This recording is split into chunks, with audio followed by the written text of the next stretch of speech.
कर्नाटक में बेंगलुरु के व्यापारी की यह सत्य घटना है। जब मृत्यु का समय निकट आया तो पिता ने अपने एकमात्र पुत्र धनपाल को बुलाकर कहा कि बेटा, मेरे पास धन संपत्ति नहीं है कि मैं तुम्हें विरासत में दे दूं, पर मैंने जीवन भर सच्चाई और प्रामाणिकता कमाई है से काम किया है, तो मैं तुम्हें आशीर्वाद देता हूँ कि तुम जीवन में बहुत ही खुशी रहोगे, सुखी रहोगे और धूल को भी हाथ लगाओगे तो वह सोना बन जाएगी।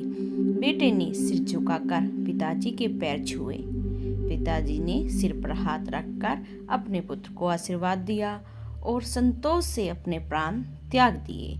अब घर का खर्च बेटे धनपाल को संभालना था। उसने छोटी सी ठेला गाड़ी पर अपना व्यापार शुरू कर दिया। धीरे धीरे व्यापार बढ़ने लगा। एक छोटी सी दुकान भी ले ली, फिर व्यापार उसका और बढ़ा। अब नगर के संपन्न लोगों में उसकी गिनती होने लगी थी। उसको विश्वास था कि यह सब मेरे पिता के आशीर्वाद का ही फल है, क्योंकि उन्होंने जीवन में दुख उठाया पर कभी धैर्य नहीं छोड़ा और श्रद्धा नहीं छोड़ी, प्रामाणिकता नहीं छोड़ी। इसलिए उनकी वाणी में बल था, जो कि मेरे अब उनका आशीर्वाद मुझे फल रहा है और मैं सुखी हूँ। उसके मुंह से बारंबार यही बात निकलती थी। एक दिन एक मित्र ने पूछा, तुम्हारे पिता में इतना बल था तो वे स्वयं संपन्न क्यों नहीं हुए, सुखी नहीं हुए? धर्मपाल ने कहा, मैं पिता की ताकत की बात नहीं कर रहा हूँ, मैं उनके आशीर्वाद की ताकत की बात कर रहा हूँ। इस प्रकार वह बारंबार अपने पिता के आशीर्वाद की बात करता तो लोगों ने उसका नाम ही रख दिया, बाप का आशीर्वाद। धर्मपाल को इससे बुरा नहीं लगता था। वह कहता था, मैं अपने पिता के आशीर्वाद के कारण ही काबिल निकला हूँ और यही चाहता हूँ कि ऐसे करते हुए मैं कई साल बीत गए। वह विदेशों में व्यापार करने लगा। जहाँ भी व्यापार करता उससे बहुत लाभ होता।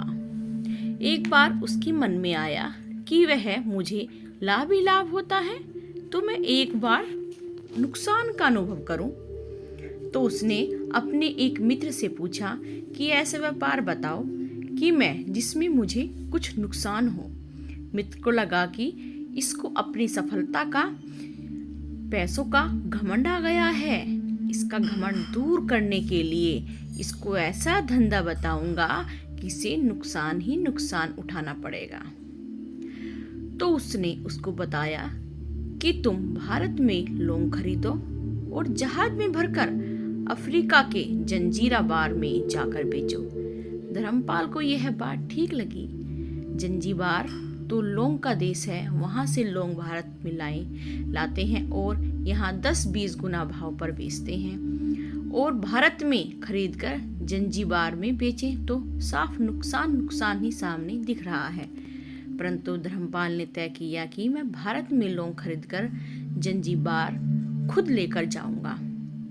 देखूं कि पिता के आशीर्वाद कितना साथ देगा मेरा। नुकसान का अनुभव लेने के लिए उसने भारत में लौंग खरीदे और उन्हें जहाज में भरकर खुद उनके साथ जंजीबार द्वीप पहुंचा। जंजीराबाद सुल्तान का राज्य था।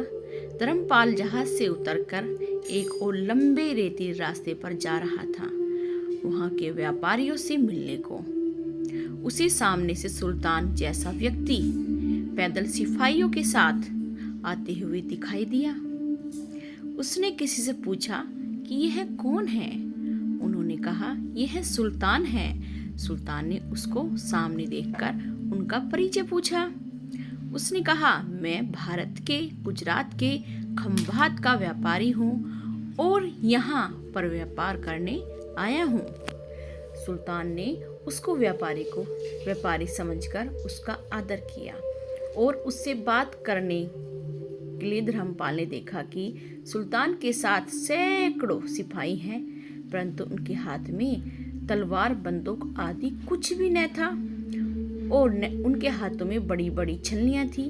उसको आश्चर्य हुआ। उसने विनम्रता से सुल्तान से पूछा, आपके सैनिक इतनी छलनी लेकर क्यों जा रहे हैं? सुल्तान ने हंसकर कहा, बात यह है कि आज सवेरे मैं समुद्र तट पर घूमने आया था, तब मेरी उंगली में से एक अंगूठी यहाँ निकल गई। अंगूठी यहाँ कहीं नहीं गिरी है, निकल कर गिर गई। अब रेत में अंगूठी कहाँ गिरी पता नहीं है, तो इसलिए मैं इन सैनिकों के साथ अपने साथ लेकर आया हूँ। यह रेत छान छान कर मेरी अंगूठी इसमें से तलाश करेंगे। धर्मपाल ने कहा, अंगूठी बहुत महंगी होगी। सुल्तान ने कहा, नहीं नहीं, उससे बहुत अधिक कीमत वाली अनगिनत अंगूठी मेरे पास है।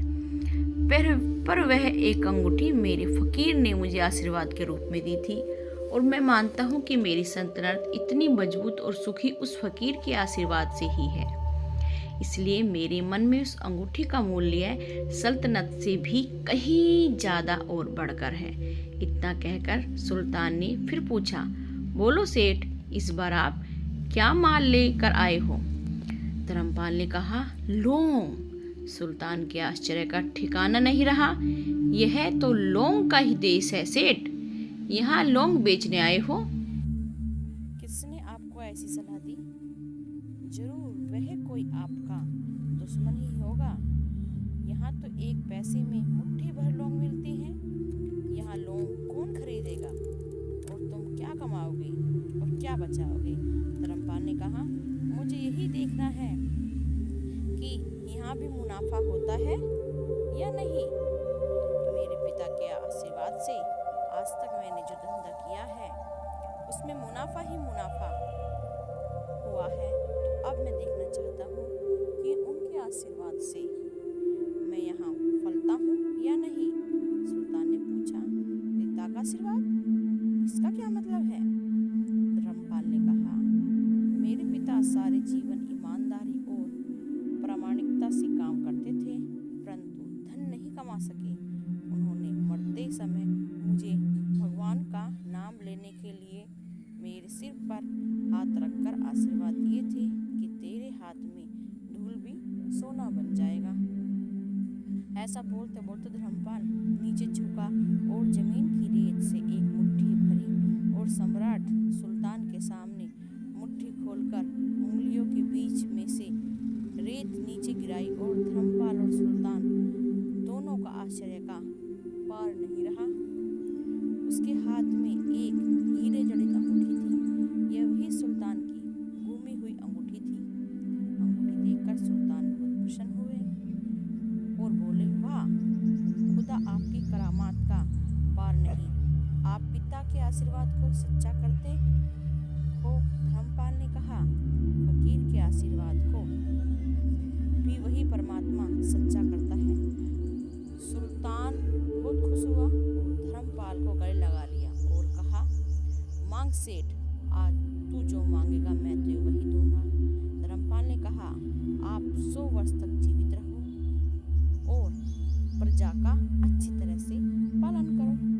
प्रजा सुखी रहेगी, इसके अलावा मुझे कुछ भी नहीं चाहिए। सुल्तान और अधिक प्रसन्न हो गए। उसने कहा, सेठ, तुम्हारा सारा माल मैं आज ही खरीदता हूँ और तुम्हारी मुँह मांगी कीमत दूंगा। इस कहानी से हमें शिक्षा मिलती है कि पिता के आशीर्वाद हो तो दुनिया की कोई ताकत भी नहीं कि हमें कोई पराजित होने दे, कोई पराजित कर सके। पिता और माता की सेवा का फल निश्चित रूप से मिलता है। आशीर्वाद जैसी और कोई संपत्ति नहीं। बालक के मन में जानने वाली माँ और भविष्य को संभालने